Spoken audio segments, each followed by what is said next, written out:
let me guess, you're in your final year, it's time for your dissertation, you have no idea on what you're going to do, you need some help, let me show you how to do it. Hey guys, welcome back to another video. It's your boy Az, and today I'm going to be talking about some tips that can help you achieve a first class in your dissertation.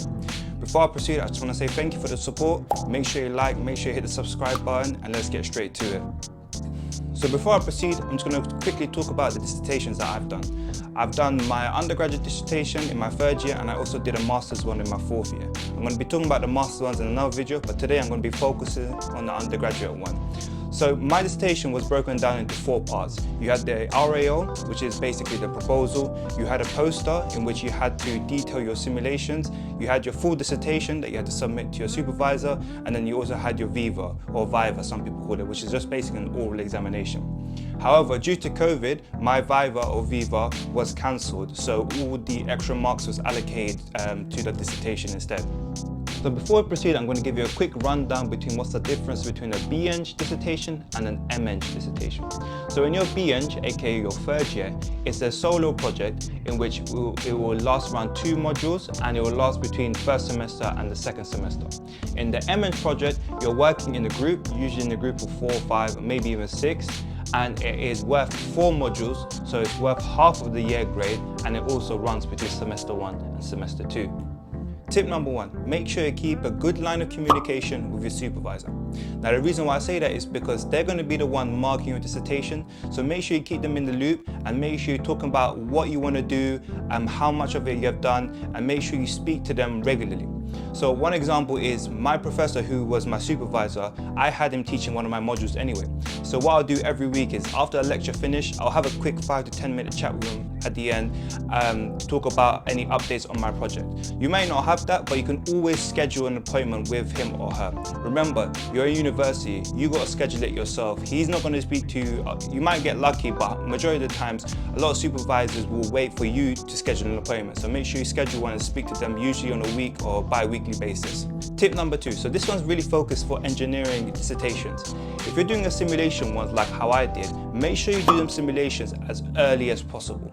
Now the reason why I say that is because if there's any errors, in any case that you've done it the wrong way, you can always rectify this. However, let's say you've done a simulation and there were some errors, but you only found out later down when you're doing the analysis, you're gonna have to start all over again. If you do it late, you might not have enough time, and sometimes they won't grant extensions for this. Also, make sure your CAD drawings are done to an industry standard. Whenever you do any CAD drawings, you might have to do some 2D drawings. Make sure you get the right angles. So let's say the bird's eye view or a side angle, make sure you get that spot on. Also, you want to get the measurements correctly done and in the right units.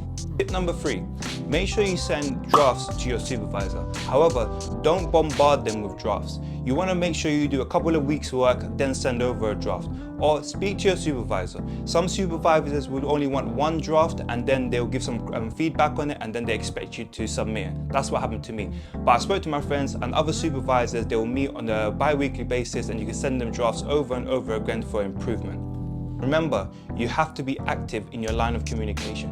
You have to be emailing them, asking about, oh, when are you free so I can send a draft over. Remember, you're in third year university, so they are not going to spoon feed you, or they're not going to keep on emailing you asking for drafts. You have to send these yourself. So tip number 4, you've done all your CFD simulations, you've done your CAD drawings, you've done your background work. Now we're moving over to the analysis section. Now the analysis section is one of the most important parts of your dissertation. Now me specifically, as I did subsonic hydrogen jet flames, I found in my results that by increasing the velocity of the hydrogen, it related in a higher temperature flame. Now you might be thinking that's enough for me to speak about in the analysis section. However, that's not possible if you want to get a first. So what you have to do is you have to look online. You have to find equations that back your reasoning and put them in the dissertation. So that's all I have for today.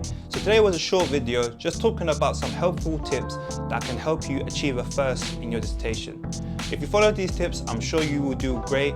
Me personally, I followed all of these tips and it helped me achieve a first class. I achieved a first in all my proposals, my dissertation and my poster. So make sure you use these tips. Also, further down the line, I'm going to be releasing another video talking about the MEng project. Now the MEng project is a different sort of breed. You have to work in a group and not like how it is in BEng. But yeah, watch out for that video, guys.